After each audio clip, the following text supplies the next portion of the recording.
बिस्मिल्लाहिर्रहमानिर्रहीम। नाजरीन, अभी भी ये खबर आई है कि तारक अजीज़, बज़्म तारक अजीज़ वाले जो इंतकाल कर चुके हैं। नाजरीन, तारक अजीज़ की ज़िंदगी के बारे में जानने के लिए मैंने ये भी वीडियो बनाने की कोशिश कर रहा हूँ। नाजरीन, तारक अजीज़ 28 अप्रैल 1936 को जलंधर हिंदुस्तान में पैदा हुए। जलंधर के राइन घराने से इनका ताल्लुक़ है। इनके वालिद मियाँ अब्दुल अजीज़ पाकिस्तानी 1947 से पाकिस्तान हिजरत करके आए। आपके वालिद साहब पाकिस्तान बनने से 10 साल पहले अपने नाम के साथ पाकिस्तानी लिखते थे। आपने अपना बचपन साहिवाल 142-9 में गुजारा। तारक अजीज़ ने इब्तदाई तालीम साहिवाल से ही हासिल की। इसके बाद उन्होंने रेडियो पाकिस्तान लाहौर से अपनी पेशा वराना ज़िंदगी का आगाज़ किया। जब 1964 में पाकिस्तान टेलीविज़न का क़याम अमल में आया तो तारक अजीज़ PTV के सबसे पहले मर्द अनाउंसर थे। ताहम 1975 में शुरू किए जाने वाले इनके स्टेज शो नीलाम गर ने इनको शोहरत की बुलंदियों पर पहुँचा दिया। ये प्रोग्राम कई साल तक जारी रहा।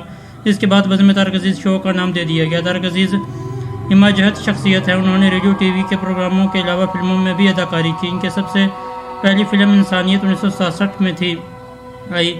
इनके जिक्र मशहूर फिल्मों में सालगिरह, कसम, इसकी कटारी, चिराग कहाँ, रोशनी कहाँ, हार गया इंसान काबिल ज़िक्र है।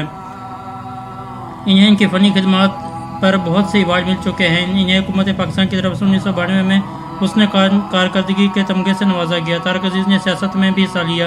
1997 में कौमी असम्बली के रुकन मुंतखब हुए। आज देखती आंखों और सुनते कानों को खुदा हाफिज़ कह।